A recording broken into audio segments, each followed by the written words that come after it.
Thursdays at 7 p.m. Central Standard Time with Felicia's Madcap Podcast, where making a difference can apply pressure. Now interviewing artists, business owners, survivors, and highlighting our kids while providing updates on community issues. Follow me, DJ Pressure, on Felicia's Madcap Podcast on all your social media platforms.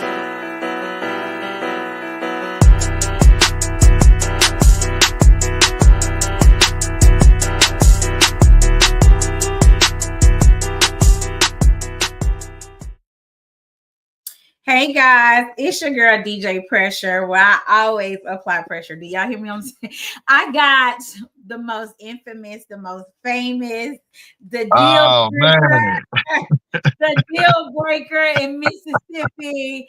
Ain't taking no for an answer. Ain't playing with y'all. Put y'all in a headlock. Got y'all running like clay. Mr. Fred, Mississippi Whistleblower. How you doing? I'm doing good. We applying pressure. So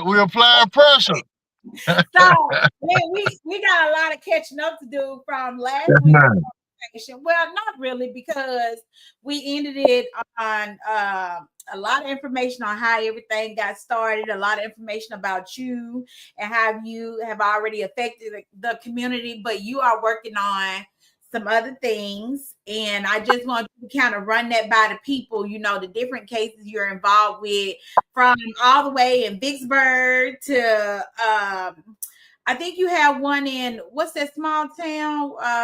Let me see. Morden. Yeah. You got one guy that's being blamed for a pistol. I think he's in Vicksburg, right? No, that's Morden. That's Morden. Okay. Yeah, Vicksburg was the one where the white guy hung himself. They said it was suicide. That was around the same time Trey Reed hung himself. That was the second victim of the Mississippi hangings. Okay, now down there trying to help. Did you ever finish helping the lady that was trying to get her land, the deed to her land? So I'm waiting, sir. I'm waiting to hear. I'm supposed to go with her maybe Thursday or Friday. She got the deed to the land, but she wants to get the person out of her home that's on the property. And so the sheriff who I confronted, he refuses to do his job, and the judge is refusing to do his part. So now I got to go back down there and ruffle them up about that. So, but she got the deed, but they still so now it's just a matter of getting the guy out of the home now. So let's go ahead and talk about the situation in Morton. The guy who was given the gun back when the cops originally came in contact with him, and then they came back around and charged him with possession of firearm after they gave the same gun back to him. Tell us a little bit about that situation. So basically, that's Mr. Ralph Lloyd and his daughters, Kiki Harper and oh man. I forgot her name that fast. I just tip on my tongue. Don't charge it to my mind and not my heart. Sis. Dang, I forgot her name. But anyway, the two daughters. Yeah, it'll come back to me. They reached out. They knew something was wrong in their father's case. Because they tried to charge him as a convicted felon with a concealed firearm, public drunkenness, and disturbing the peace. And so, and they was wondering how could they do that when he's never been a convicted felon. He's been to jail, but it's a difference between jail and prison. You know, he's never been convicted of any felons. So that was a red flag for them. And so the older sister saw my work on social media, and she was working with one of the activists, Miss Annie Mae, up in Morton, but she felt like she wasn't moving fast enough on the case. And so she reached out to me because she wanted some pressure, like DJ Pressure, you know what I'm saying? She want that whistle to be blown. So we worked out a little deal, and I came on down, and first we went there and, talked to the sheriff. Now let's talk about that. Now, I saw the video where you went down there, and the lady behind the desk, I felt like she was just too scared for her job because she didn't want to give out no information, and then you kept catching her in the ring of like contradicting herself. To it's like, okay, so do we got a sheriff getting paid off the clock? You said he just left up out of here. Now he at home on medical leave. So you like that's a problem right there. So I'm like, hold on. He should have been like I told you, you should have been an attorney because you just your ears don't miss nothing. And so I think you had came back the second time. Yeah. And she still said he was on medical leave. But yeah, he's been still in and out the office. And so now at this point, you like, what kind of medical condition he got? Not to mention, it already came out that most of the day he's at home collecting a check. Then he has a second job at the chicken plant where he's been at working on riding around in the city truck, taking the city truck to his second job. So he really didn't have COVID. He was ducking and dodging us. And so all this stuff been coming out, man. That man been stealing time. So it came out that he was supposedly had COVID. Now, COVID is we can't even use that as an excuse no more. You know how many times I done caught COVID and thank God I'm still here. And the first time was rough. Yeah. We can't even use COVID no more because jobs ain't even taking an excuse for COVID no more. They don't even give you paid time off, like they was trying to at first if you got COVID. But now, okay, so we found out that she tried to say he had COVID. He didn't have COVID. But yet, for somebody to have COVID and still come in out of the office, ain't you making the office sick at this point? So now we are not following the guidelines and policies and procedures. Yeah. And you know, it was another woman too that came up there too, and she said he just went out that day, but the dispatcher said he had sick leave the week prior, and then she said he was in and out the office, but then it was like, you know, we saw his truck parked outside, so it's like dang, y'all the lies just keep adding up, don't it? So my thing is, enable for him to be able to do that, then he's not that busy. So not only do you have somebody being paid taxpayers' money to do a job that's not giving the 100% fulfillment and dedication to the job because of personal reasons, but then you also have somebody that's working a second job that further proves that, I don't know about y'all, but if I got two jobs and one required me to be 8 hours and the other one required me to be 8 hours, I don't know if it's part-time, I'm still going to be sleepy the next morning. Yeah. So not only that, I can guarantee you he's sleeping on the clock. Sleeping on the job. He is sleeping on the job. Yep. That's why he parked. That's why he got his truck parked at the house, because he sleep, catching up on his sleep until he get that call from them two black people, them two black sisters that's working for him. But I understand, you know, like I told them, I wasn't trying to get them in trouble, but at the same time, we're talking about Mr. Lloyd's life. This is the man's life, and we're trying to get to the bottom of why he's being charged as a convicted felon when he's never been a convicted felon. Yeah, I gave him a gun. Go ahead. I'm sorry to interrupt you, but my thing to you is, and I understand that being polite, supposedly, you know, like grandparents said, you get more with honey than you do with mustard.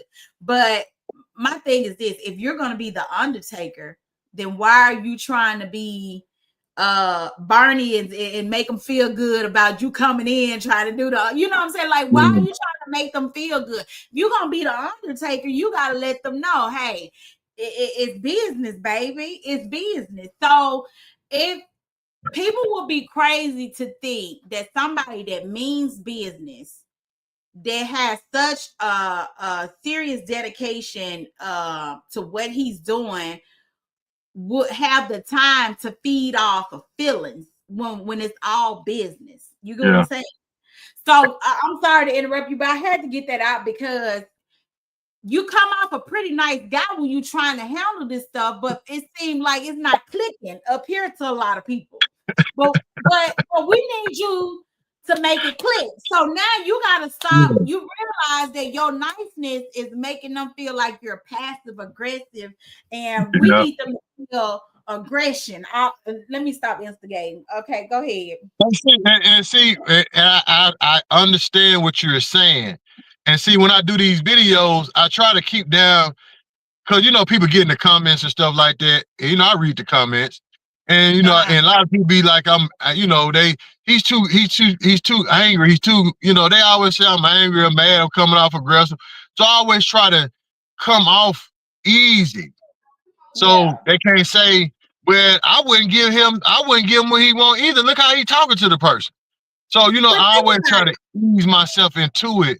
And then I just, once they start lying or they attitude, once the attitude kicks in, then I bring it. I'm where you at. I meet you where you at. That's how I come.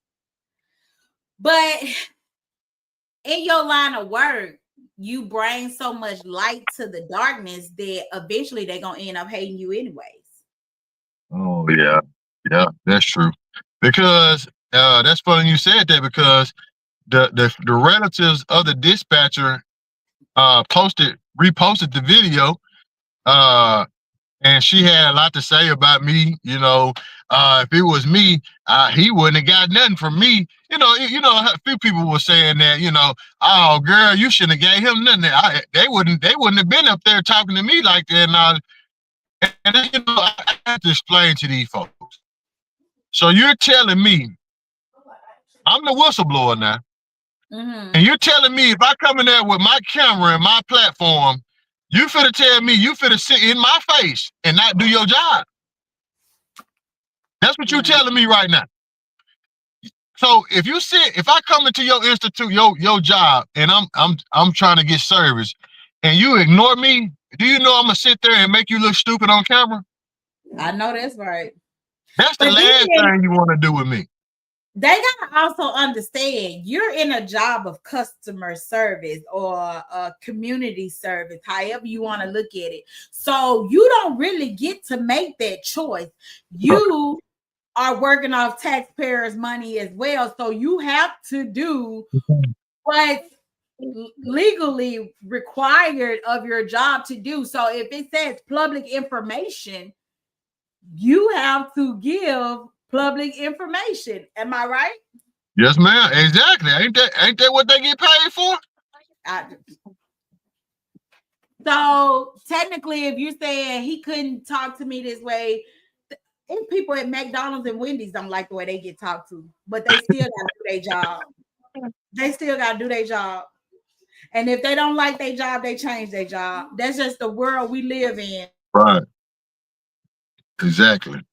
So the thing is that people have to understand, if you don't like to be in those type of situations, or if you don't know how to handle those situations, or if you don't have the proper skills or anger management to handle a hostile customer or however it is, then you don't need to be in those roles. But anyway, tell us a little bit about your experiences. Tell me one of your worst encounters when it came to trying to retrieve information to help someone, when the person behind that information knows that whatever was done was wrong.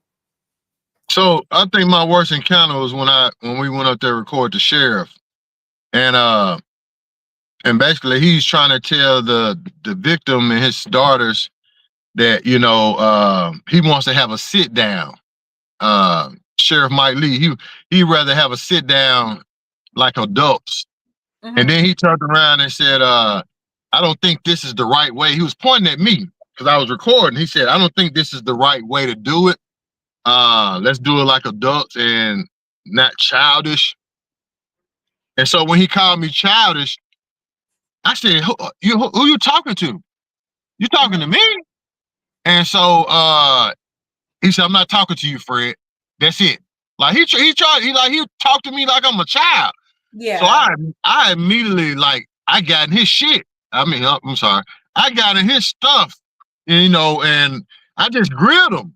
And I got into him, and the video went viral. Like, it took off. It's like 140,000 views. That was just like 2 weeks ago, or maybe last week. Yeah, maybe that was. I think that was last week. That was last week, maybe.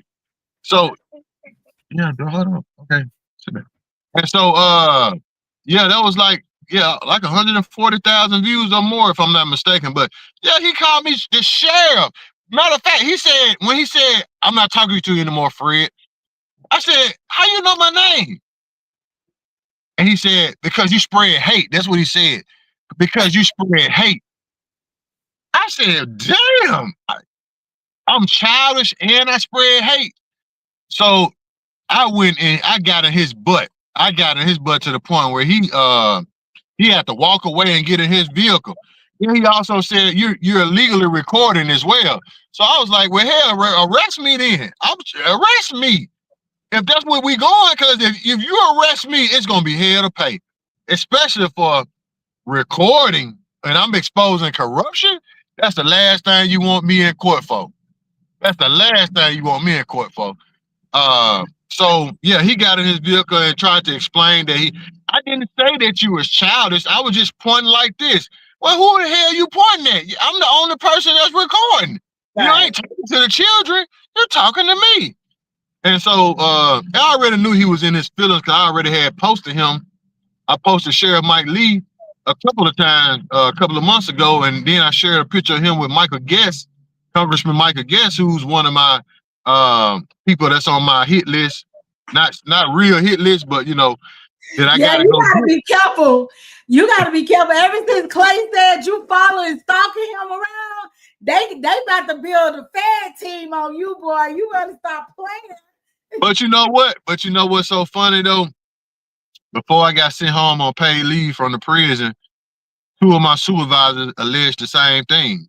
One of them said that he saw me following him home. He felt for his kids' safety and he can't take them to the grocery store, none of this stuff. And the other one, my captain, felt like I was going to show up at his front door because he said I had been bullying him all year. Now, mind you, none of these people have no documentation of none of that, what they're saying. Nobody has no police reports. No. This is only after I reported them. So they had to come up with something to get me out the institution.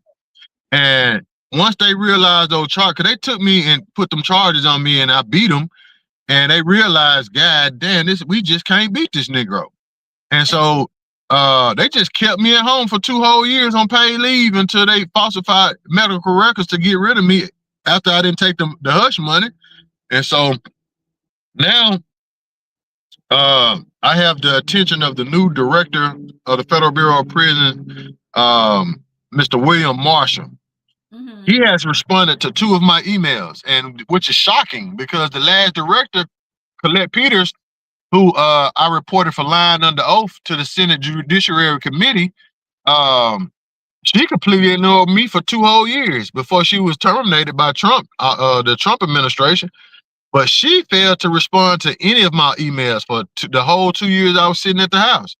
And so for the new director to come in and respond to my emails, it was kind of shocking. And I guess it's because I use his own words against him. I'm good at that. I'm good at researching you and taking what you have said or taking policy. I'm good at using policy in your own words against you. And so I guess when he saw the email I sent to him and I attached his statement from Forbes magazine, where he basically specifically stated that he's here to clean up corruption and any management official that abuses his authority, as far as retaliation and whatever, he was going to take care of them, and he's going to take care of them publicly. And if you disrespect the badge, the bureau honored the bureau, the code, the bureau policy or whatever, he's going to take care of you. And so I highlighted those key words, and he said he was hired by Trump to do a job. So I highlighted those words that he said in the Forbes magazine and attached it to the email that I sent to him and put his ass on the spot. And I'm assuming that's what made him respond, because when I sent emails, and this is what I tell people, don't send emails to one specific person. Yeah. include everybody and their mama. Yeah. And so that's how I take care of business. If I send you an email, you trust me to believe, and it's dealing with corruption, everybody getting it. From the top to the Everybody getting it. From the From top the to the bottom. top to the bottom. Can't nobody say they don't know. Can't nobody say that. I put the Attorney General, Pamela Bundy, email Bob. I put the federal judges in Mississippi in it, Henry Wingate and Judge Reeves, Carlton Reeves. Man, I put news media. I put everybody. Everybody at the federal prison in Yazoo. I got a specific group for them. Because I was the union vice president, so I already have a specific. Yeah, we talked about that on the Yeah. last interview. Yeah, you got your whole list made out for each different emails you do. But what I want to ask you is, what leaders can you name actually support you? Ooh. I can name what leaders don't support me, and I can name what leaders. I want to see, can you name leaders that do? Because I want to know. I can't. That's crazy. I can't. You know that's crazy, right? Yeah, that's very crazy. That's what I've been trying to tell everybody. These folks are friends, and they lie. All of them lie, and I call all of them lying. And all they do is cover for each other. They cover for the Department of Justice. They cover for the governor. They cover for the senators and the current. They cover for one another. They cover for one another. Most times especially when you don't get support from your own kind, it's when you ruffle feathers. Like you said, they all together, but they may not be all together, but some people are not bold enough to handle a challenge. You get what I'm saying? See, this type of energy will actually make a person challenge who they really stand for, what they really stand for. And a lot of people are afraid to admit or even acknowledge because they get comfortable in just being out the way. Well, I can tell you that I understand what you're saying, but if you're paid to do a job, like right now, the senators and the congressmen are getting paid right now as we have a government shutdown. And you're sitting here telling me y'all getting paid while everybody else is struggling, suffering right now. It's the 21st day of the government shutdown. And before the government was shut down, I came to you all for help. And your job is to investigate these matters that I'm reporting to you all, especially when there's a crime being reported to you, especially when I'm being offered $300,000 to shut up. You know, God damn, if y'all doing this to me, how much more corruption have y'all covered up? Like, and then Benny Thompson sitting up here. This the thing right here, and I kid you not. I kid you not. Mm-hmm. Trump is running like a runaway freight train right now. And I'm the only person who can stop Trump and his Department of Justice. Me and a few more people that's behind me, but I have not met nobody else that's been offered $300,000. I've met people who've reported things, and I can use their stories. But my white guy Eric Spears, he's a former president in Miami, but they just recently terminated him. He's a whistleblower too, but he's going through he's trying to he had to go through MSPB, try to get his job back, but that's the government shut down, so that's just slowed his chances of getting back on. But between me and him using his knowledge, we the only ones who can stop Trump right now, because the union officials are corrupt, the agency is corrupt, the senators and the congressmen are corrupt, and so that's why I'm out here with my referee shirt on and my whistle, out here trying to restore order. Because right now we are headed, I don't know how people, if people paying attention, we are headed for a complete disaster. Mm-hmm. Complete disaster. And I just posted on my page earlier today where Department of Justice lawyer has come forward and reported abuse by Department of Justice. They fired him for actually reporting what they were doing. A lawyer who worked for them, he blew the whistle on them. And you got to also remember, there have been, I want to say like 700 Department of Justice employees who have been terminated when Trump came through because either they were involved in the January 6th investigation, or they just because they worked under the Biden administration, the Merrick Garland administration. Trump don't want nobody that's not loyal to him. Nobody. Right. We and see so, that. Yeah. So I have no loyalty to Trump. I have none. And on that note, we're gonna take a quick break and we're gonna come right back. Loyalty to Trump. That's what we're gonna ask. Are you planning a party or special events? You need chairs and tables, maybe even a tent? Do you need balloons, a council, or a water slide? Well, we got you at Jumpin' Jams Inflatables, concessions and party rentals. There's a 20% off summer sale, a Beat the Heat special. Call 769-208-JAMS. Got the best prices in town. Call now for weekly deals. Okay, so loyalty to Trump, you have no loyalty to Trump, and you know, what else do you want to express about your feelings about the whole Trump administration? Man, they are taking over. Man, they are breaking every law you can think about. Yeah. I'm talking about this the most corrupt. This man, like, oh my God, Trump has a executive order on my case right now. That's how tough my case is. They using Trump to stop me. Yeah, you said that they were they have yours on standby, on hold. Yeah, they have mine like just sitting there now because of Trump executive order. And their excuse is they trying to figure out which department is going to handle my case now.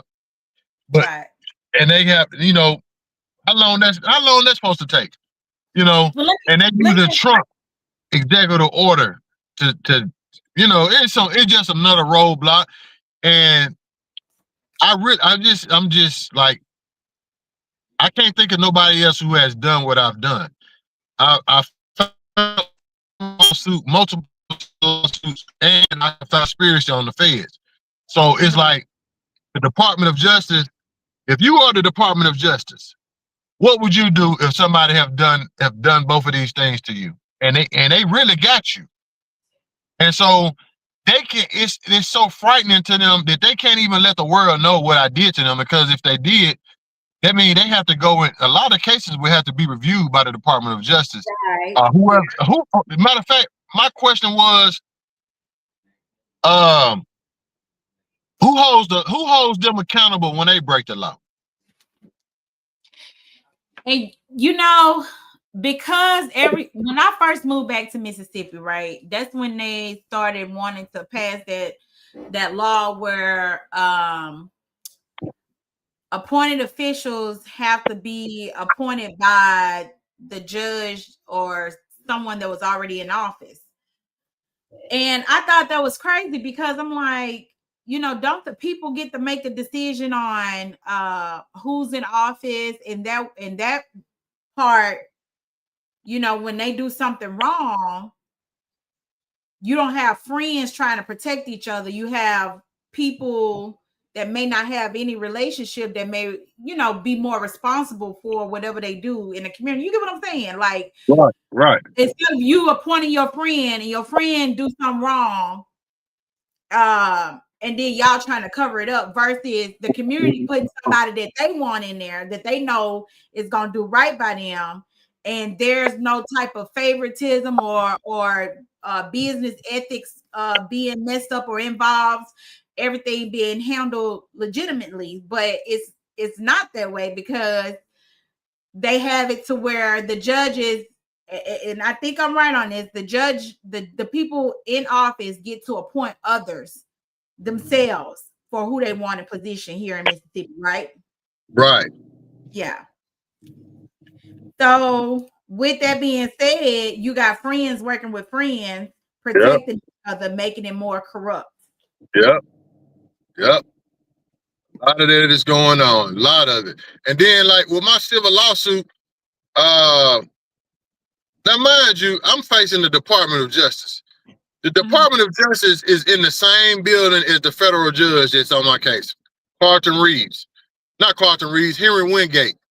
And now you think these people not talking to one another? I got one of the biggest cases in Mississippi, if not in the country.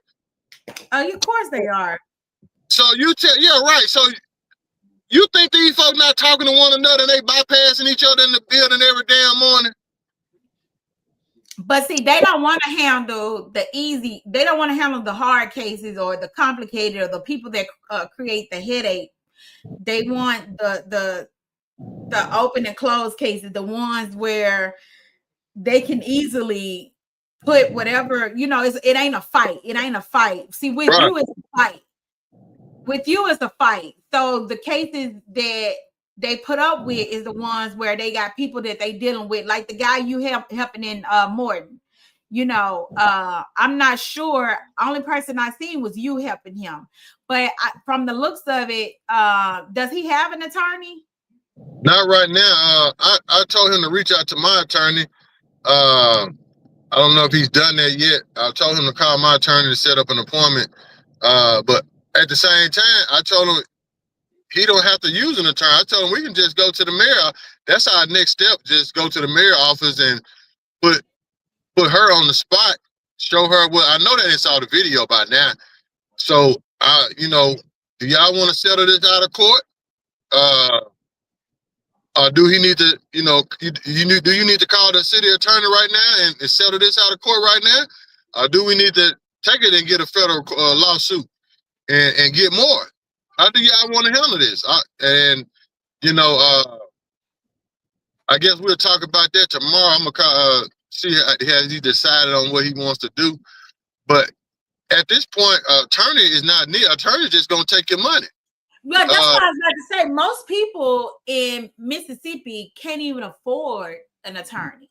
Right. And so that's why a lot of these cases or a lot of people are thrown in jail now because they don't have the funds to afford lawyer fees. We barely living as it is. And they made it this way. They made it to where we're struggling and can't defend ourselves, can't fight back, so they can slap any law on you, slap anything on you, and you're good to go, and you just have to deal with it and take it up the butt. But then when you get somebody that's educated, because if I take it back now, you know, Mississippi and New Orleans, well-known slavery states, and a lot of us couldn't read or write coming up. Like a lot of them could read or write, so they had to take whatever punishment or couldn't afford attorneys back then, you know, small town attorneys back then. So if black people got representation, they had to pretty much give all of what they had or what they earned to even get a little bit of help. So my thing is this: even nowadays, our young boys, our families living in poverty, you know, and then I don't know what his funds are, but I can tell you it's already hard enough living in Mississippi and trying to defend yourself against some charges that's been thrown on you. And the court system is set up to even set you back even farther, because even if you are innocent, you still got to pay all this money to prove innocence, or else you might as well take the punishment, which ain't fair. The court system has never been set up to be where you're supposed to win. That I was watching, and I'm gonna say this before I keep you. The thing is, I was watching this post on Facebook, and this guy was explaining the way the court system is set up. He said when you open those gates to go into in front of the judge where the attorneys sit, oh God, I'm gonna have to pull that up. He was basically saying how you leave the law of the land and you become and it's supposed to represent where you enter in another part of the court system to where you're not meant to win. When you come between those gates, you're not meant to win. So most cases that come before a judge, people don't win. people don't win. So you either have to have the funds to get a really good lawyer, pay all this money to represent you so you can keep your freedom, or else if you don't, you're lost. That's pretty much what I'm trying to say. Yeah. So these people that's reaching out to you really can't afford it. I'm gonna be honest, they're reaching out to you for a reason, to help them, because people don't have the money to spend on all these lawyer fees, who lawyers don't do anything but add up the run up the tab. They don't even do they, like your lawyer did you. Those ring drop, like your lawyer did you. You said you kept calling them and asking them if they had an update, and they kept giving you the run around, and you know, and then you had to take care of it yourself. So you know, that's what they do. Yeah. Yeah. That's why I'm sounding the alarm. Let everybody know. Speak up or get buried. And watch these lawyers, man, because they are the real live snakes, and they are officers of the court. They're going to show more loyalty to the courts, to the judge, before they show loyalty to you. Because they trying to get their name up, so they're going to work out deals. And majority of lawyers, they're going to work out plea deals or whatever, especially in the criminal case. They're going to work out plea deals. Get your money, work out a plea deal, so they won't have to do as much research and homework or whatever on your case. On to the next. The way the system work is the attorney general of the state gets a bonus based off them being able to convict and throw you behind bars. And the public defender or the lawyer representing the defendant, or however you want to say it, they get promoted by trying to make the attorney general lose the case, right? But the way the system is set up, the 90% of the time, the attorney general is gonna win. Or, you know, you're, like I said, you're not meant to win. That's why, you know, they get promoted on who gets the most cases, get a deal on most of the cases, and that's how they get appointed to, you know. It's crazy. People fail to see that no matter what, the court system, you're not meant to win. That's why they got you going through so many hoops, and they can throw out whatever they want to throw out. If the judge say he don't want the jury to take something, and no, it can be something to help you, he can throw it out. You're not meant to win. So let's talk about this. You know, we do have some good judges. Not all judges are bad. So we do have some good judges, but majority of the judges don't want to hear what you got to say. Nope. Majority of them don't want to hear what you got to say. Go ahead. And people will be amazed at how the judges talk to the people that's in their courtroom. Yeah. These people, they really think they're guys, and that's why they don't like nobody record. I think recording should be in courtrooms, so you can see how the judges, how their attitudes are. And just like with the FBI, Department of Justice, they don't like you to record them. And it's great because they don't want you to catch them up in their lies and stuff like that. And so that's why when I was talking to the sheriff he didn't want me to record. I would never let nobody tell me I can't record no more. Because I done witnessed firsthand how these folks say one thing and then they'll come back and slap you with something or lie on you. I'm talking about it's common for them to do it. Like it ain't, like it's easy. Like it's second nature.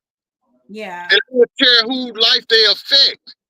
Like they really would throw you away, make you ruin your life. And the whole game plan for the system is to wear you down mentally and drain you financially. That's the whole playbook. You know, I was in the Social Security office in Jackson one day, and this disabled veteran black guy was going through the security check or whatnot. And you had this butch black female who she attacked him. She attacked him because he said something. I can't remember, but he was an older guy. You know, older guys are stuck in their ways. So anyway, she attacked him, threw him down, threw his keys and stuff on the ground, wallet and stuff on the ground, and pinned his arms behind his back. And I recorded it. So I went live and recorded it, and they came to me and they said, well, you know, you can go to jail. And I said, go to jail for what? They said, well, you recording in the federal building. Why is it such a problem to record? Now, I understand when you at the Social Security office and you handle your personal business and the person behind the desk helping you. But if you're coming in, you haven't even passed the security check, and you're in the building and you're seeing somebody being done wrong, and you begin to take out your camera, why is it a problem for me to record? It's a problem for me to record because now you are responsible for your actions, and you don't want any lawsuits against y'all for mishandling a disabled veteran in the office. So you decided to threaten me, somebody who was just coming to handle their business, and seen a action that was not justifiable at all, and y'all decided to threaten to throw me in jail. So I took the little video down so they can get out of my face, but I still had it because I said if he ever reach out to me and he needed, he got it. But I didn't know the guy's name, you know. Yeah. But that's how they is though. They don't want you to have evidence against them, but they want to be able to build cases against you. They want to be able to go on your social media. They want to be able to follow everything you do, reach out to all your people, harass you, but you can't do nothing. All right. They don't like to be reported. They don't like to be held accountable, but they sure like to break the law. Right. And that's another thing I'm trying to. That's why that's gonna be my new thing. Restore order, because the law seems not to apply to them, and that which leads me back to what I was saying earlier. Who holds the law accountable when they break the law?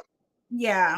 And so my whole fighting also comes from watching thousands of inmates walk in the compound yard, knowingly that the government that's housing these people are breaking the same laws that, breaking some of the same laws that they have these people locked up for. Now, you know what I recently seen on Facebook, the Parchman prison has the music band, right? And they got the community coming out and they performing and all this other stuff. And I'm like, y'all barely even got these jails in safety zone for inmates and barely treating them right and barely following policies and procedures, but y'all having concerts outside the jails and y'all using them for, because I'm pretty sure they getting some kind of profit from people coming out and listening to the band. I don't care what it is. It's some kind of money being made somewhere. Ain't nothing done free. So I'm just trying to understand, what kind of system do we have? What are we doing now? Now we're using the inmates for profit, but they've been doing that, but now y'all making it more visible where they playing drums and guitars and now you trusting kids and families to be around. I don't know. Yeah, it's all dog and pony show. They want people to believe that the Mississippi Department of Corrections is rehabilitating inmates. And look at them. Look at it. Look at our inmates. They out here playing the band. We got a nice band, the inmates and all that. That's a show. They want people to think that's what they're rehabilitating inmates. When in actuality, inmates are being killed damn near on a daily basis, and suffering. How can it be called? That's why it's called Mississippi Department of Corruption, because it damn sure ain't the Mississippi Department of Correction. Right. They never corrected nothing, but they sure got dang on corrupting. It's a lot of corruption. The same thing Mississippi Department of Corrections is facing is what the Federal Bureau of Prisons is facing. Understaffing, conditions, infrastructure, food. Man, it's the same. It's the same thing. And guess right here in Mississippi, guess whose district it's in? Bennett Thompson. Lord, listen. Let me show this to you real fast. Okay.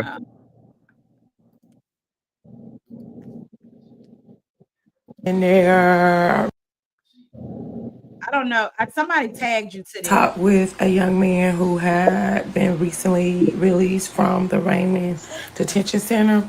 He had been in there less than 90 days. And when he came out, he would never see the world the same. So please check out this video. This is raw. It was a spur of the moment interview, and I was very blunt in my question, asking, almost as if I was like an attorney or something. But the reason why was because he was talking about a lot. He had a whole lot to say. And I was just trying to make sure that I hit certain points. Of course, there are things that we discussed that is not. Detention center has people living in their own feces. Yeah, their own feces. It's mosquitoes.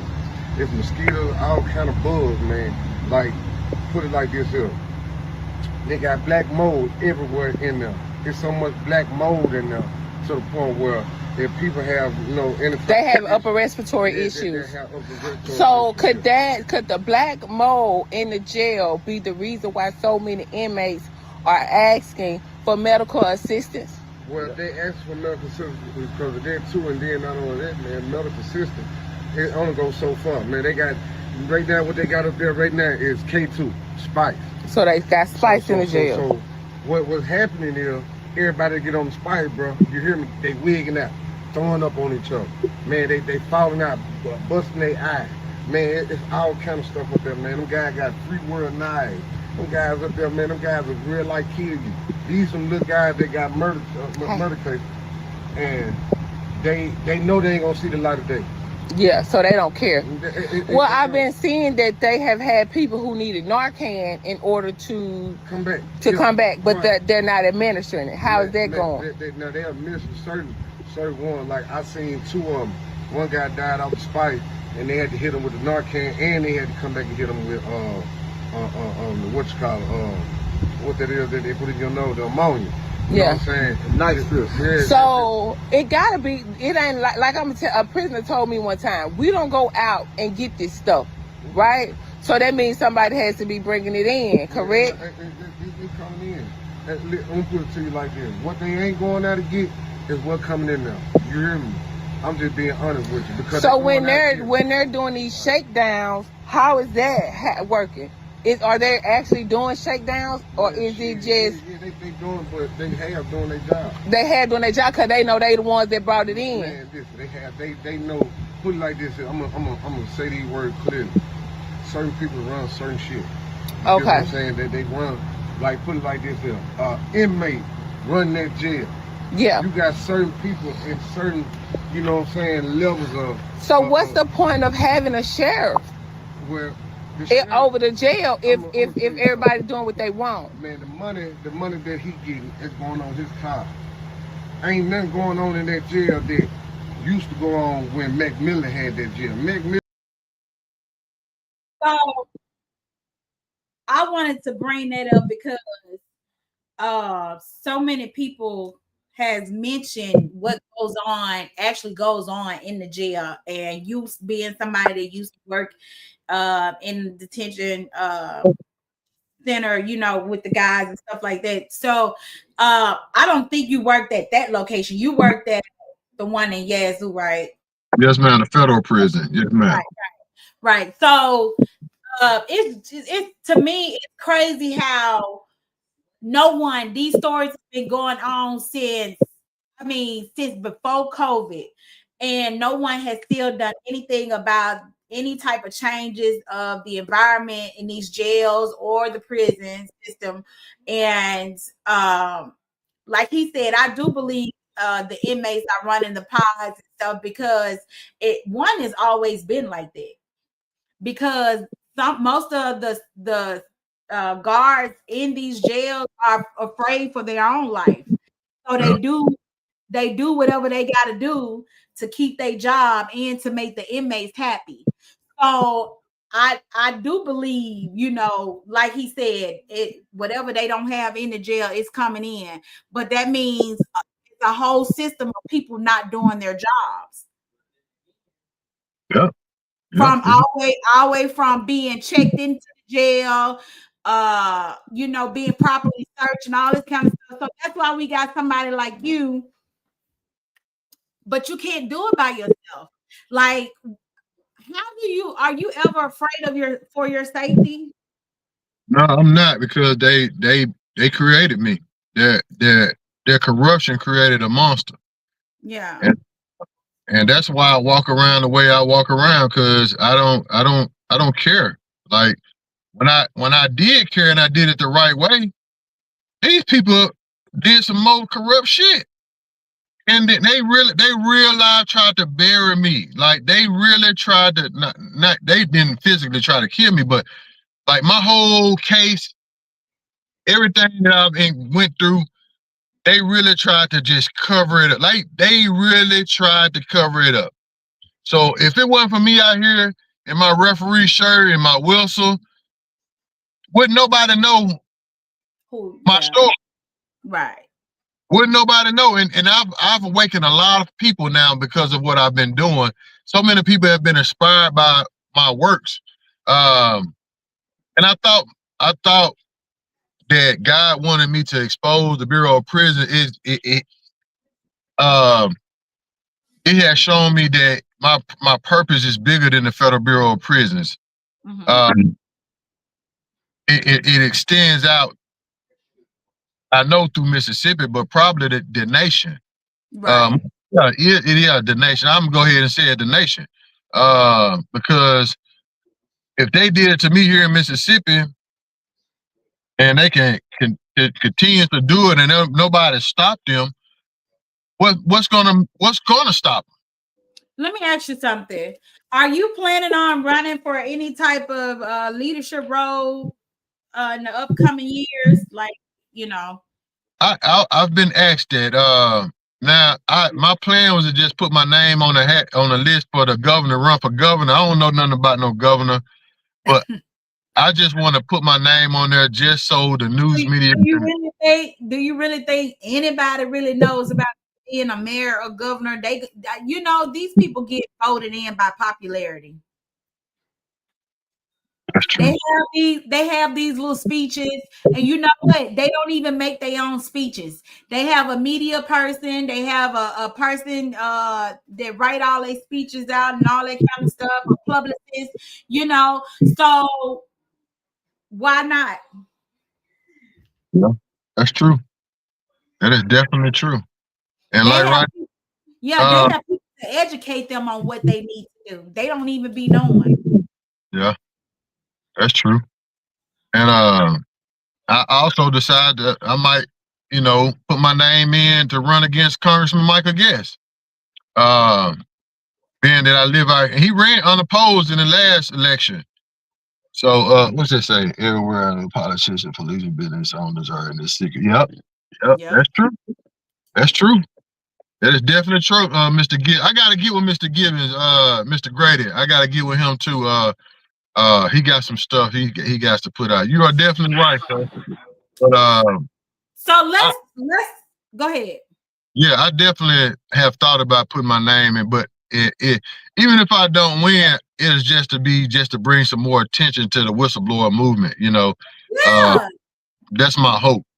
So you need to be your team. To be honest with you, you need a team of at least about 5 or 6 people moving and shaking behind you. You get what I'm saying? That's and then eventually it's gonna be 10 or 15 people moving and shaking behind you. Then it's gonna be 20, and then next thing you know, you probably got hundreds of thousands of people. So the way I look at it is, you know, you never know what God have in store for you. You may be the new generation, Martin Luther King or Malcolm X. You never know. You get what I'm saying?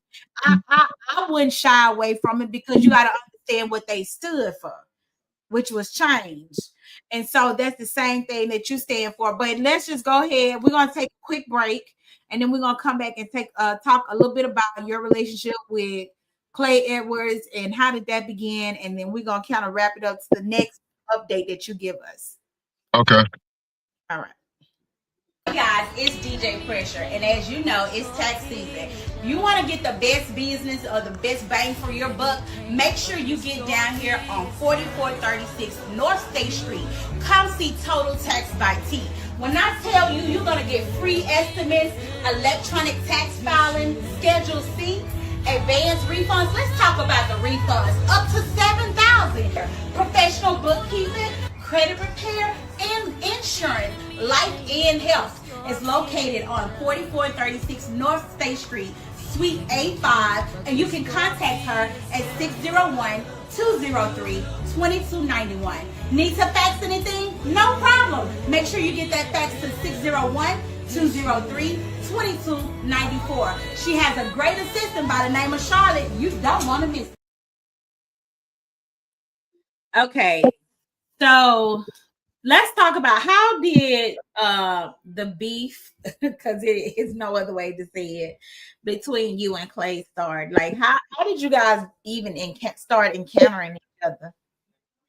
So basically, I didn't know who Clay was. I used to hear people talk about Clay and how he used to speak on Jackson and all that. So I started watching him, and I'm like, man, this man he's talking, he says stuff that we as the Black community speak, stuff we talk about. But at the same time, it's like he just be driving it. He keeps pushing it, and it's like he's trying to make our race look bad. And when I started doing the whistleblower movement, I said, who better than Clay Edwards that I can go on his podcast, his radio show, and get my message out? Because I know in this game, when you want to build something, you got to get the white folks on your side too. Right. And I know a lot of white folks don't agree with the Department of Justice and what who I'm fighting, especially Trump. And I know Trump hates the DOJ. And so I knew I had to get on this platform. I knew he was a Trump supporter and all that. But anyway, I reached out to him and said, man, let me come on. Let's talk about what I got going on. And he ignored it. Then he finally reached back out and invited me.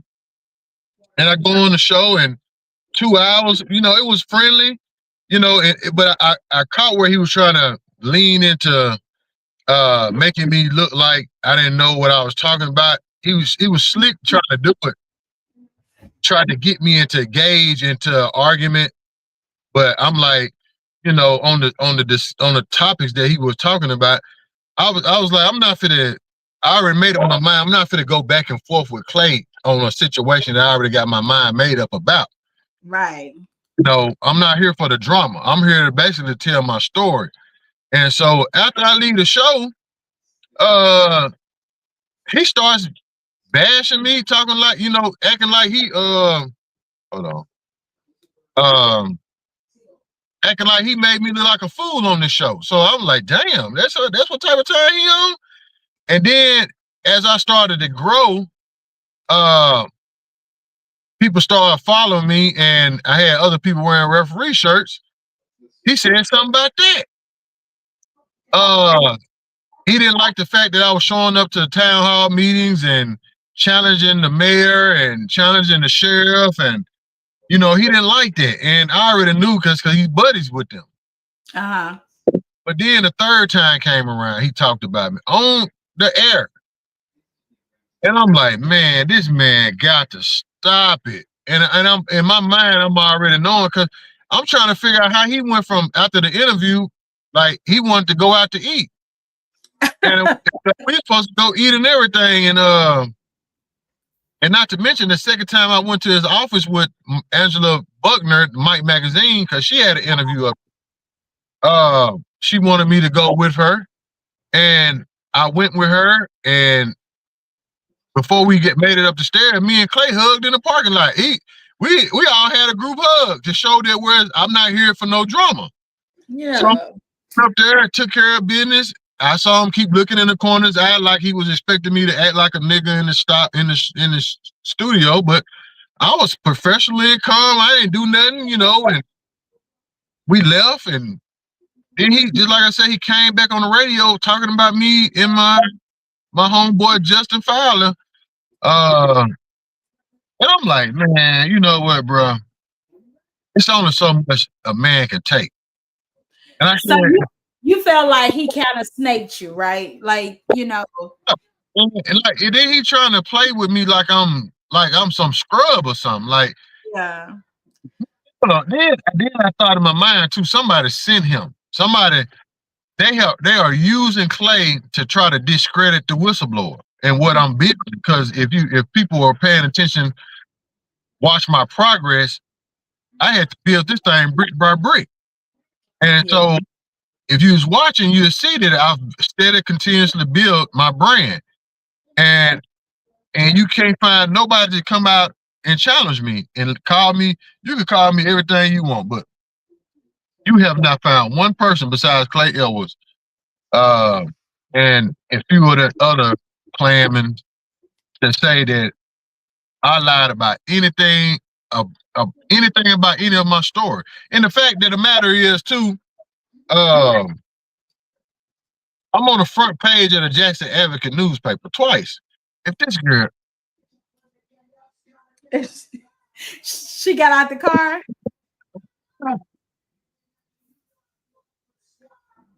Yeah, my daughter come out the house, but yes.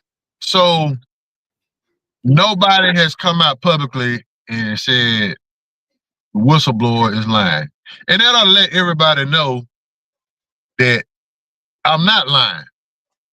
You know, even when Cat Williams was on Club Shay Shay, he put all that stuff out there. You know, and everybody ran. That was probably one of the biggest viewed interviews that we've known today. You remember when Cat Williams on Club Shay Shay? When he was telling everything, especially about Diddy and all that. You know, and he was speaking on comedians. And everybody moved, yeah. And everybody ran with it like, damn, Cat telling it all. Yeah. And he even talked about Steve Harvey. And so, but then turn around, you had all these different comedians start coming out and saying, nah, Cat Williams lying. And even Steve Harvey said he was bigger than him. And, you know, so I want people to look at that. I want people to realize Cat Williams came out and spoke his truth. But he had people challenge him in his truth. Yeah. He had come out and challenge. You have not met one person who has come out and challenged me about my truth. Well, we're going to take a look at this video right here. Let me see. I'm trying to get the volume up on this. Unmute.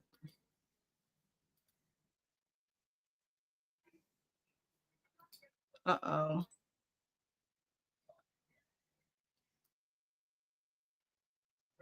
I'm trying to see which one is it. Is this the Facebook one? Okay, so let me share a different screen. Stop. Share screen. I caught you slipping. I caught you slipping. I caught you slipping. I caught you slipping. Got the infamous Clay Edwards. I done caught him slipping, y'all. I caught him slipping. Hold on, was you trying to say something? Huh? Don't play that one because somebody stole that one. That one don't play good. Somebody stole that off my page. Oh, okay. They ran down on Clay Edwards. That's not mine. That's not the original video. Mine say caught Clay Edwards slipping in the store. Okay, let me see here. Because I shared it on my page.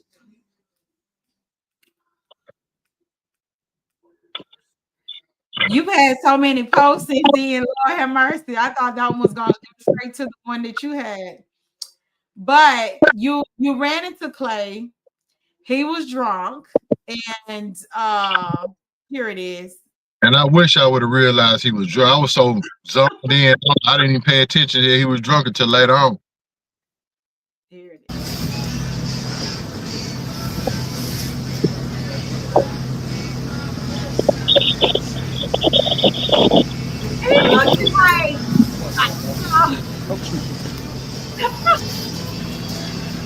Yeah, see how easy it is to walk up on you? Yeah, you see how easy it is to catch you slipping? I caught you slipping. I caught you slipping. I caught you slipping. I caught you slipping. I caught you slipping. I caught you slipping. I caught you slipping. I got the infamous Clay Edwards. Now look, now I noticed he kept saying, "What would you do? What would you do?" And that's just, to me, a person trying to trigger you, the other side of you. Now that you see me, what you gonna do about it, type of thing. Because now I want to see if I can get you put in jail. Right. And see, I'm smarter than that. I'm recording live. I'm not going to incriminate myself on my phone and on the store camera. There's just no way I was going to. And the whole point of me running up on Clay Edwards, because you got some of his supporters saying, if you did that to me, you wouldn't be here. And, talking all that smack. And they just mad because I embarrassed their hero. That's what they mad about.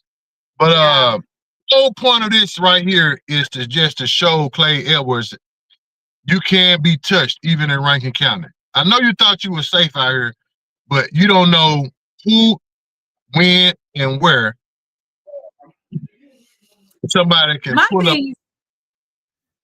My thing is, so was this something like you just out the blue spotted him, or you knew his routine, like he go get here all the time? No, it was just by the grace of God, because like I told, I'm just be honest with you. I'm gonna tell you how I started. I was taking a shit. And my homeboy called me and said, "Come on through, man. Come holler at me." And so he sent me to the store. He said, "Stop by the store," and told me to get something from the store. And I was going to stop by the store by my house, but some just said, "Go to the store down the street, right to by my partner house," which is that store. Yeah. I pull up and I see a white guy go in the store, and I said, "Damn, that look like Clay." I said, "Man, that can't be Clay. I know that ain't Clay. That can't be Clay Edwards walking in the store."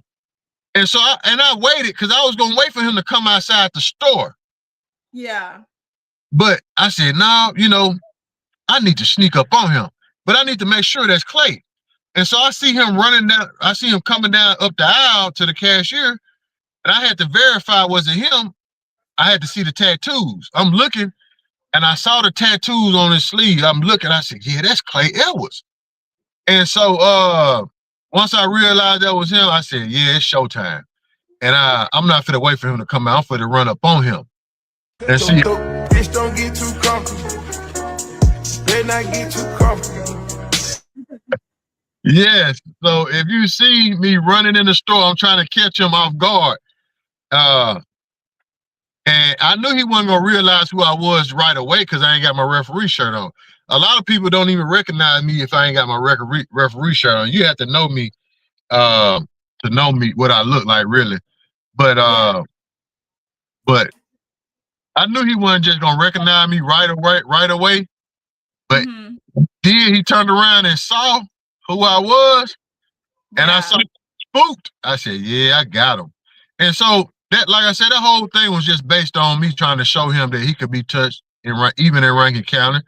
But what triggered me was when he got to talking about that I made a video trying to act like that he supports me, and then he said, "You ain't whistleblowing shit." I said, "God damn, they keep talking with these talking points. Like they really trying to discredit me, like they really want to say I'm not whistleblowing shit, but at the same time, these same, yeah, they really, yes, they are. They are really bothered. And they trying to do everything to shut me up and silence me. Even with the mayor of Pearl sending me a cease and desist letter, trying to silence me. Even my own union president sent me a cease and desist letter, trying to silence me.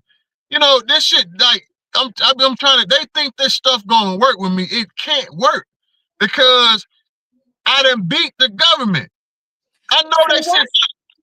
What's the only thing you feel like that would actually make you let down, you know, your guards when it comes to putting them under the fire? What's the only thing you feel like that will make you come down and just say forget everything and just focus on Fred? My money, and I won't stop because I just want my money so I can build my foundation. That's all you know. That's what I'm. That's what I'm. Do you really think after you get your money with your situation and everything, do you really think they gonna let it be easy on you after this? Like, you forever gonna be under the radar. You know that, right? Oh yeah, that's fine. That's fine. I'm not. Hey, that's fine. But I can't. Oh yeah. Oh yeah. That's a good one there, Mr. Gibbs, Mr. Grady. Yes, sir. But after seeing what I have saw, I can't unsee what I've saw. Yeah, right. And knowing how that these people, just in a few cases that I've done and worked, I can't even fathom that stopping right now because there's so many people that needs help. That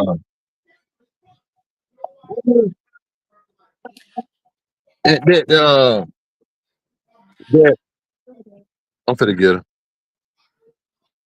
That it's just too many people need help, and there's nobody helping nobody. So now I know that God has given me this assignment to help the people, right, and create a foundation that serves the people who needs help. Because this show ain't the NAACP.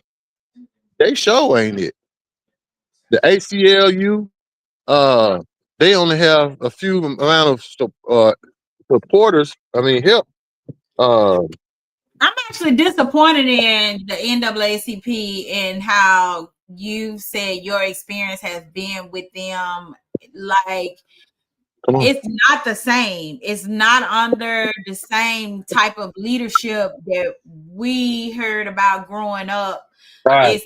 It's totally different. Now, I haven't had any involvement with the NAACP, but I've known people who has. And just from your situation, just even from when you was going through the situation with the courts about, you know, you were going through in the jail, you know, working at the prison and everything, and how you said that the lady, I forgot you said her name, with the NAACP was trying to hush you. Yeah. So my thing is, back in the day, that could have never happened because they was all about freedom of speech. They were all about fighting for your rights. So to have someone that's under that umbrella try to hush another Black American about what his rights is and how he, you know, should be treated and what he sees, that's crazy. That's backwards. That's contradicting of what the NAACP is supposed to stand for. Exactly. Yep. So I'm gonna play this real fast and then I'm gonna let you get to your family, but I want everyone to listen to the radio show Clay Edwards did of you. Well, we're in talking in between about you. Anti-stage. We're gonna eat it. Exactly. They don't, you know, you may just have to fight. Can be. But I don't think that every situation is that. I think sometimes, you know, you may just have to fight. You may just have to get your butt whooped.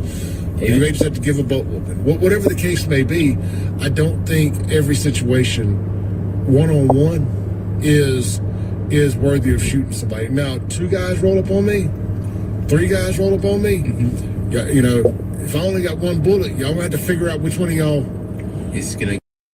So just even listening to that, just even listen, you know what I'm saying? Like that's an indirect threat. You get what I'm saying? Like, right.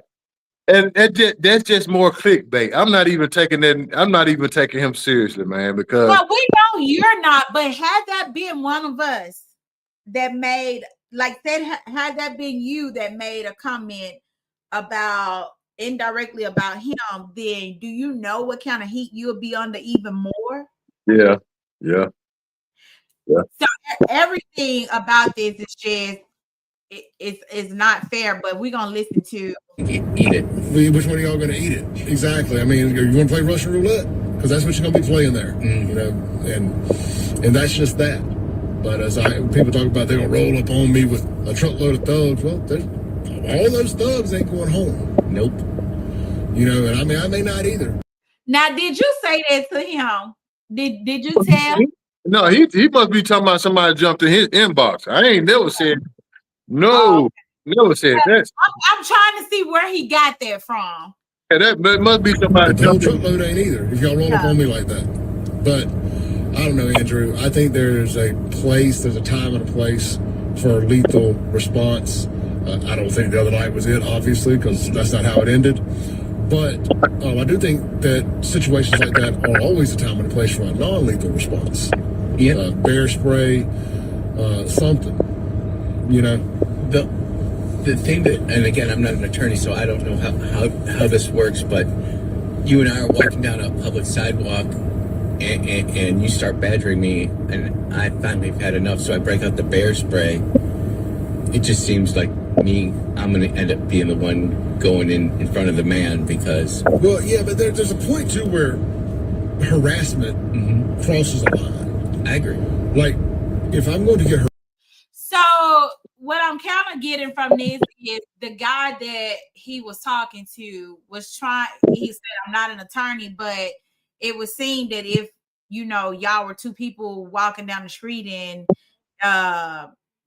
let's just say he felt like he was being rubbed the wrong kind of way, and he brought out the bear spray, it wouldn't be right." Which you didn't, words can be exchanged all the time. It doesn't give you legal right to spray somebody. You got to feel attacked or physical harm towards you and for you to use that type of non-lethal force, right? So I'm thinking that this person he was talking to, which I didn't really catch who he was doing the show with, was basically trying to get him to see, like, even if he did bring out bear spray, it wouldn't have been justified. It would, but harassed every time I leave my house, and this place says by the same person. Well, eventually, you're going to have to fight back. You're going to have to give a little bit. So, I mean, if you violate my space and you have a phone in my camera, you're not the media. No. You know what I mean? You're not. You can get sprayed. Now, would I do it in Jackson? But technically, you are the media because what you do is in the media. Like. Yeah. There's no, if you got a camera out and you're on a social platform, you are media. That's why it's called social media, So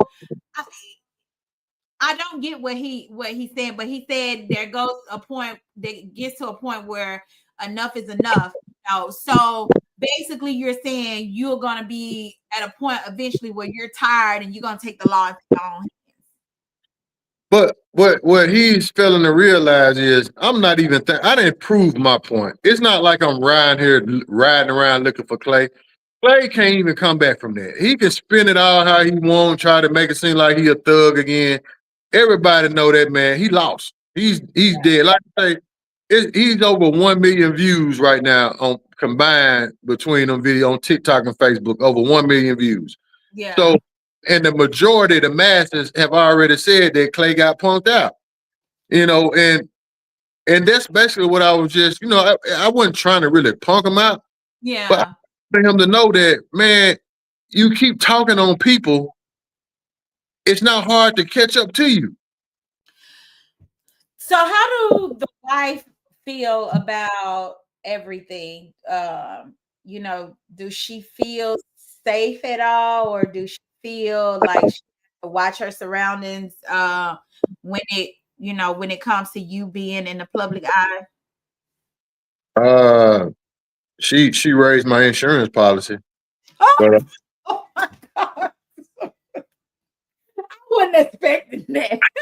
And if no, the insurance people knew exactly who you were, they probably would cancel your policy.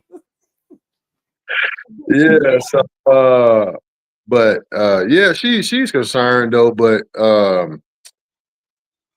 it's just how can I put it? She know this is what I got to do. You know, this is my passion. And now that now that I done found a way to make money off of it now as well.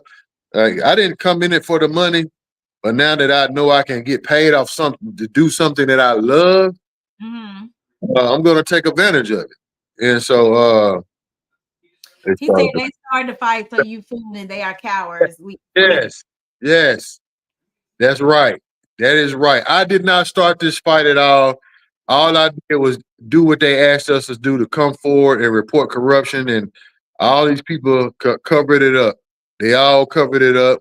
Then they kept covering it up, and tried to silence me.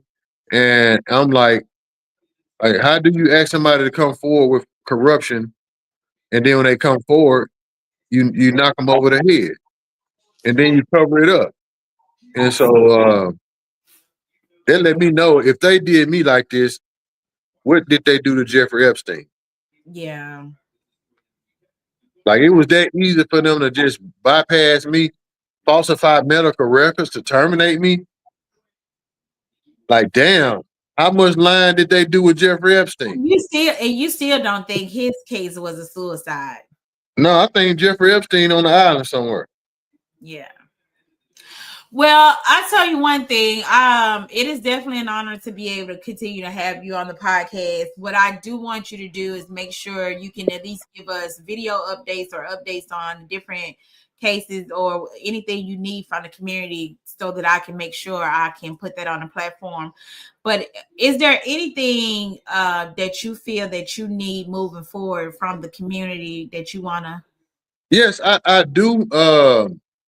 Just continue prayers. I know we talk about prayers all the time, but like I said, it's never about money. There are people who can't afford my services, and I want to help them, but I can't help everybody because, like, the time and it costs money to travel. It's people want me to travel hours to come help them, and I'm So not. you do have a fee.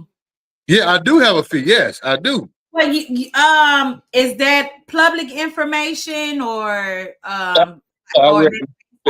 based off the case? Yeah. I don't want to talk about it right now with Okay. Okay. Well, if anybody needs to reach out to you, how do they reach out to you? They can reach out to me through TikTok Messenger or Facebook Messenger. Or my number is 769-610-8425. I think they're stressing you out because your beard done got grayer since last week. Man, I think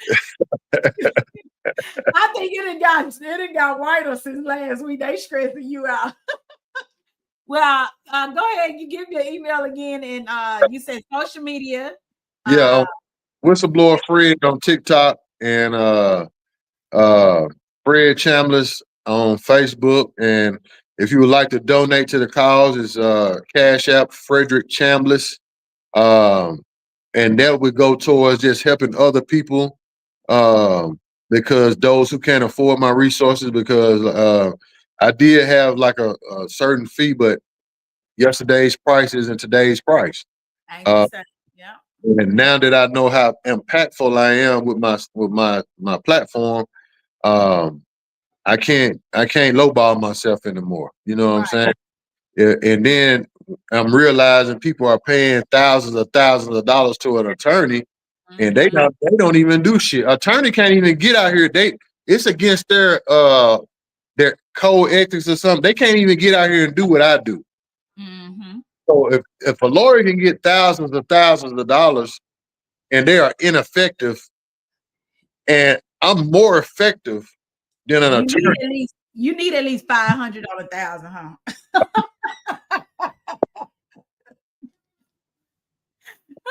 I need at least 500 on 1,000.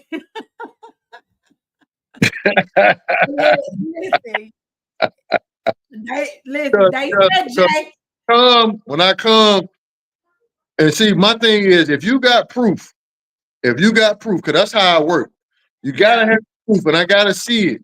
And if I know I can capitalize off of it, I'm coming. And I'm not short stopping. I'm coming to expose the shit out your department. It ain't no different than what a lawyer do. They make sure they can capitalize off stuff. I mean, come on. And if they don't see no value, they can't win, or it ain't no way around it, they ain't gonna worry about it, because they ain't finna try to get your hopes up and waste their time and take basically everybody be taking I take that back now. There are attorneys, the majority of them will just to take your money, knowing that they can't do nothing with your case because they got bills too. Right. So that's what they want to do. I take them. Cause I've heard several people, like my attorneys, they disappeared on me after I didn't take the money, and after I went public, they went black ops on me. Yeah, they went black ops on me, and so they thought I was just gonna fade out. They were gonna let me fade away, and it was just by the grace of God, I'm still here now, still turning these wheels and ready for some more exposure, So you basically keeping up with everything on your own. You don't have anyone filing paperwork, going to get paperwork, or setting appointments. You're doing all this on your own. Yes, ma'am. Woo. So not only do you have your schedule, but you got it's like you're multiplying your schedule by 10, because you got other people's schedule that you have to work by, meet up with them. Then you got to reach out to different people. You got a lot going on. You got your family you taking care of. You got to be a husband and a daddy, and that's a lot. It definitely is. And that's where, and like I say, there are messages I haven't even replied to yet, because it's just so overwhelming. They say when you ask God for something, you better be prepared for it. And I definitely wasn't prepared for all this. I really wasn't. I'm glad people are interested in what I do and want me to help them. But like I say, charge it to my mind and not my heart. People, please understand, I still do have a family. Right. I have a family. I have 4 children and a wife. They all want my attention. And so I can't get to everybody, but when I do get to you, just please have your facts together and have that money together. Because I'm coming. I definitely am coming. And like I said, don't charge it to my heart, charge it to my mind. And the whistleblower is coming. It's coming. It's definitely coming. Shout out to the sisters in Morton. They've offered their service. They want to be down. They want to be part of the team. They got their referee shirts, and so they want to be part of the whistleblower team. They've committed themselves, and so it's up. It's definitely up. Last question before we go. If people wanted to help you become a part of the team, what are the qualifications that you're looking for? Somebody who got boots on. I want to loyalty. Loyalty and boots on the ground. A lot of the times, a lot of people look up to people, and you haven't even seen them put in no work. Right. So you looking up to a certain individual just because they wow. That man instead of dropping bombs. Mm-hmm. But I just need to see you with boots on the ground. And like I was about to say, a lot of people have heroes, but have you actually validated their work? Mm-hmm. Have you seen them in the field? Have you just actually seen them put in work? Or just hearsay? Or just hearsay? Yeah.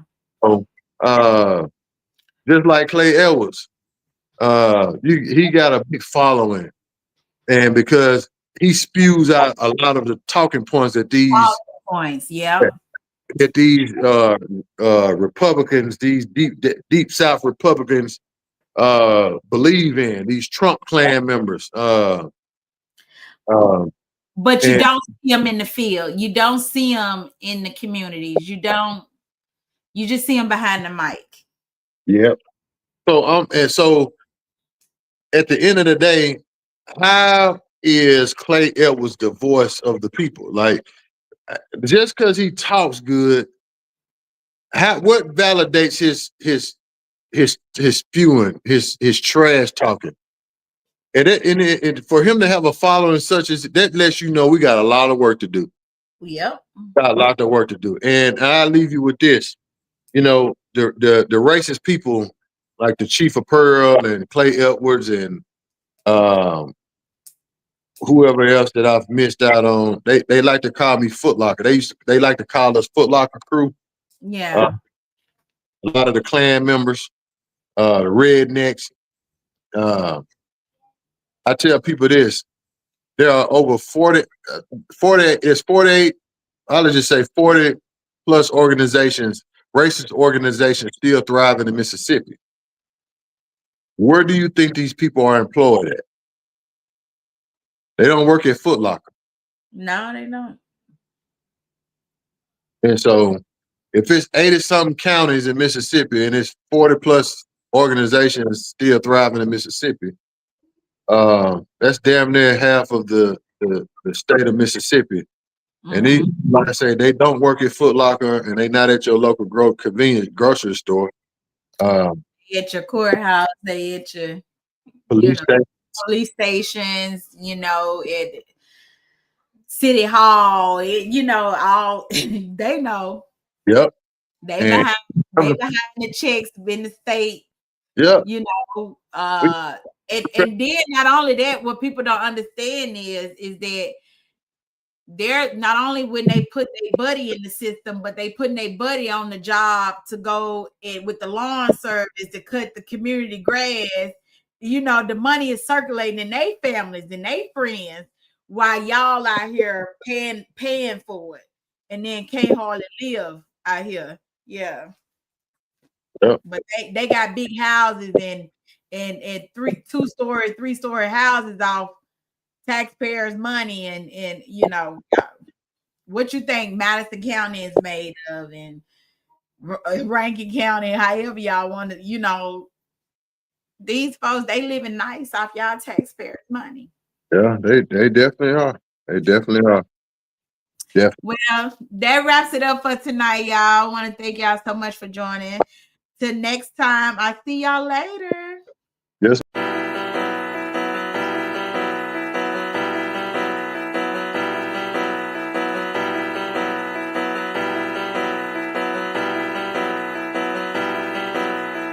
They call me pressure. I'm with that pressure. You people playing, but come get this pressure. Now y'all be looking at me, but you can't see me. You wanna cop my style? Girl, this ain't TVA. I got that pressure. I'm with that pressure. I got that pressure. 10 toes down. I'm with that business. Big CEO bound. I'm in the city. They call me pressure. I'm with that pressure. You people playing, but come get this pressure. Now y'all be looking at me, but you can't see me. You wanna cop my style? Girl, this ain't TVA. I got that pressure.